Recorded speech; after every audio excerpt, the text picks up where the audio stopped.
Assalamualaikum warahmatullahi wabarakatuh. Halo, apa kabar semuanya? Selamat pagi, siang, sore, atau malam. Di penghujung tahun 2020 ini, saya akan mengajak kalian semua untuk melihat kondisi Dipo Lokomotif Jatinegara sebelum Dipo Lokomotif tersebut rata dengan tanah. Tapi sebelumnya kita hunting kereta terlebih dahulu. Selamat menyaksikan.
Yang saya pijak ini adalah calon jalur Dwi Ganda yang menuju ke arah stasiun Senen yang berada di Jakarta Pusat sana.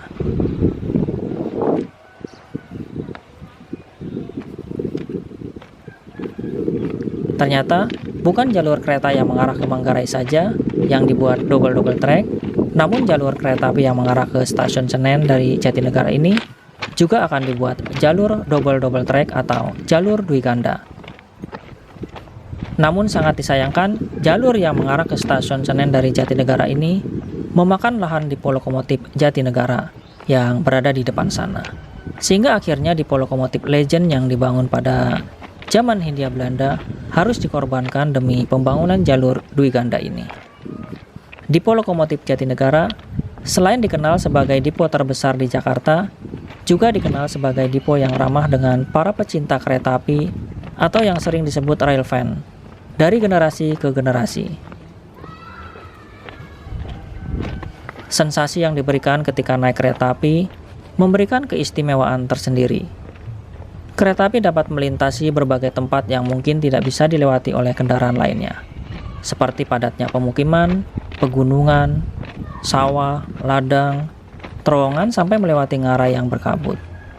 Ketika kita menaiki kereta api, kita akan disuguhi dengan keindahan alam yang tidak bisa kita dapatkan jika kita menggunakan kendaraan lainnya. Hal tersebut yang menyebabkan kereta api memiliki tempat khusus, terutama di hati pecintanya. Keberadaan Dipo Lokomotif Jatinegara tentu saja tidak bisa dilepaskan dari sejarah perkembangan jalur kereta api di Batavia ini. Pada akhir tahun 1800-an, di Batavia terdapat 3 perusahaan kereta api. Salah satunya adalah Batavia's Oosterspoorweg Maskapai atau perusahaan kereta api Batavia Timur yang disingkat BOS, yang membangun jalur kereta api sepanjang 63 km yang menghubungkan Batavia dengan Karawang lewat Mester Cornelis dan Bekasi. Jalur ini mulai beroperasi pada tahun 1887 silam. Untuk mendukung sarana dan prasarana perkeretaapian, maka BOS membangun sebuah dipo lokomotif yang tidak jauh lokasinya dari stasiun Jatinegara atau Mester Cornelis pada waktu itu. Nanti saya akan tampilkan video lawas bentuk bangunan Dipo Lokomotif Jatinegara yang pertama kali dibangun oleh BOS. Penasaran? Simak terus ya videonya sampai selesai. Oke, kita hunting dulu KRL yang lewat sini.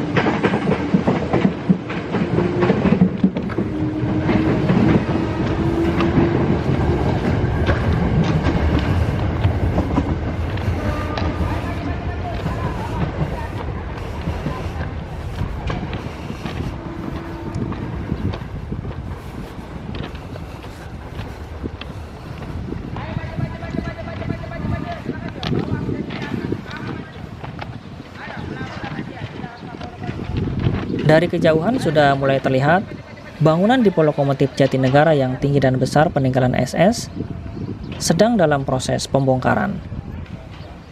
Saat ini, di area Depo Lokomotif Jatinegara tersebar ketel-ketel atau tangki-tangki bekas penampungan, baik itu minyak pelumas maupun BBM, yang dahulunya digunakan untuk keperluan lokomotif-lokomotif yang berada di Depo Jatinegara.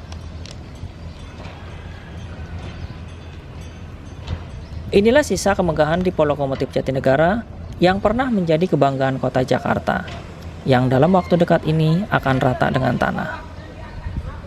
Mungkin ketika video ini diunggah di YouTube, Depo Lokomotif Jatinegara sudah hilang, dan hanya menyisakan kenangan yang menjadi cerita lama bagi generasi berikutnya.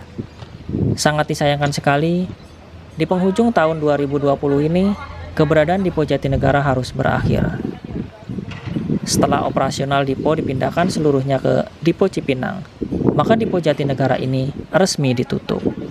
Tetapi sangat disayangkan, ternyata Depo Jatinegara bukan hanya ditutup, tetapi dibongkar habis.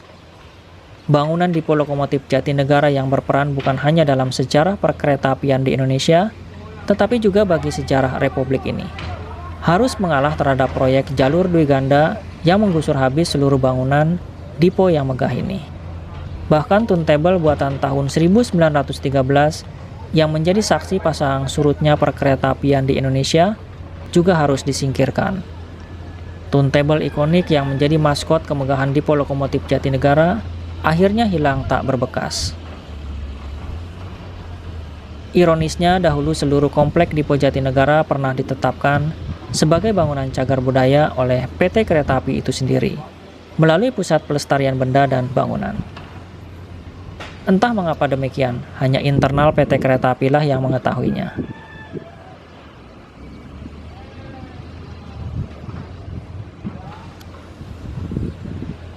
Inilah video lawas bangunan Depo Lokomotif Jatinegara. Terlihat di sebelah kiri itu adalah Depo Lokomotif Jatinegara yang dibangun oleh perusahaan kereta api Hindia Belanda, yaitu BOS. Yang pertama kali membangun jalur kereta api ini dari Jakarta hingga Karawang, sepanjang 63 km. Video ini merupakan sebuah film yang diambil pada tahun 1919. Berarti saat itu, Depo ini sudah dioperasikan oleh Staatssporwegen atau SS. Dikarenakan seluruh sarana dan prasarana perkeretaapian milik BOS sudah dibeli oleh SS pada tahun 1898. Jika kita lihat bangunan Depo Jatinegara di film ini, sangat berbeda bentuknya dengan yang sekarang. Hal ini dikarenakan armada lokomotif SS yang terus berkembang seiring berjalannya waktu, maka tidak bisa ditampung oleh depo bekas BOS ini. Akhirnya depo ex-BOS dipugar dan diperbesar atau diperluas, serta ditambahkan turntable raksasa buatan Delft pada tahun 1913. Jadi depo yang saat ini kita lihat adalah bangunan milik SS.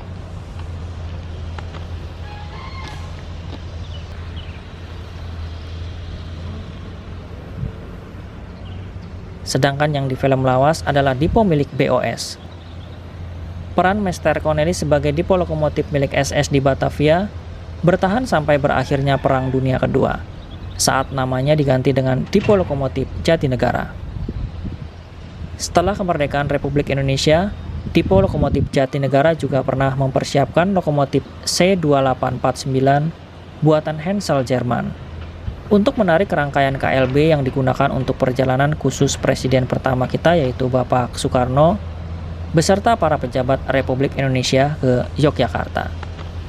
Peristiwa ini terjadi pada tanggal 3 Januari tahun 1946 silam, yang dikenal sebagai Kereta Luar Biasa Kepresidenan. Lokomotif C2849 disiapkan di Depo Jatinegara ini untuk memastikan kondisi lokomotifnya prima menjelang keberangkatan kereta luar biasa, sehingga bisa melakukan perjalanan jarak jauh pada malam harinya dari Jakarta menuju ke Yogyakarta. Kereta api dipilih karena dianggap transportasi yang aman untuk melakukan perjalanan penting ini. Peristiwa ini dilakukan karena pada waktu itu kondisi Jakarta sebagai ibu kota kurang kondusif semenjak datangnya Nika ke Indonesia pada bulan September tahun 1945. Akhirnya Presiden Soekarno memutuskan untuk memindahkan pusat pemerintahan sementara waktu ke Yogyakarta untuk menyelamatkan eksistensi Indonesia dari ancaman Nika. Hal ini membuktikan bahwa peran Dipo Lokomotif Jatinegara sangat penting dalam sejarah kelahiran Republik ini. Sekitar tahun 1970-an, Dipo Lokomotif Jatinegara juga sempat terlantar, terlihat kumuh, kotor, dan tidak terawat.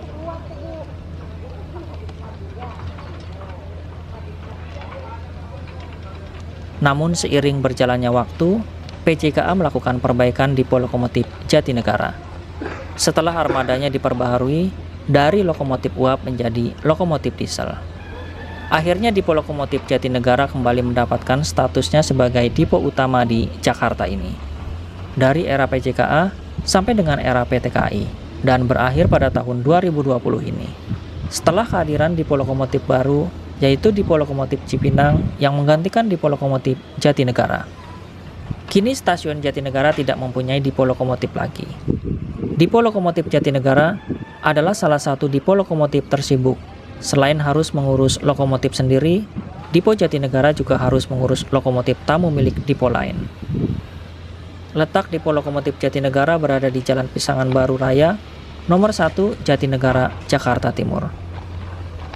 Dipo lokomotif adalah tempat menyimpan, menyiapkan, melakukan pemeriksaan, memelihara, dan perbaikan ringan agar lokomotif siap untuk melakukan tugasnya menarik rangkaian kereta api. Untuk melakukan semua kegiatan itu, biasanya dipo dilengkapi dengan bangunan, jalan rel khusus untuk pemeliharaan dan pencucian, gudang persediaan suku cadang atau komponen, dan fasilitas pendukung lainnya.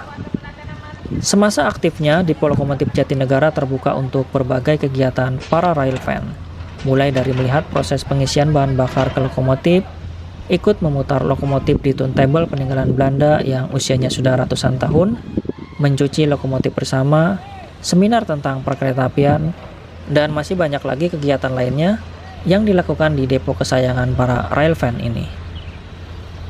Tidak heran jika Dipo Lokomotif Jatinegara menjadi tempat favorit bagi para railfan di Indonesia. Pembongkaran Dipo Lokomotif Jatinegara sempat ramai di media sosial. Mendengar Dipo Lokomotif Jatinegara akan dibongkar, para railfan menyayangkan hal ini terjadi. Terima kasih Dipo Lokomotif Jatinegara yang sudah mengabdi lebih dari 100 tahun. Walaupun kini sudah tidak ada, tetapi jasamu akan terkenang sepanjang masa. Itulah tadi sekilas mengenai sejarah berdirinya Dipo Lokomotif Jatinegara. Dipo yang dahulunya hanya dipo kecil yang sederhana yang dibangun oleh BOS, akhirnya dipugar atau diperbesar hingga semegah ini oleh perusahaan kereta api negara yaitu Staatswoordenschap atau SS. Dan kini sedang dibongkar oleh alat-alat berat yang berada di depan sana. Sebentar lagi, dipo ini akan musnah dan hilang terkena proyek jalur double track atau jalur dwi ganda.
Mungkin ini saja informasi yang bisa saya sampaikan mengenai Depo Lokomotif Jatinegara.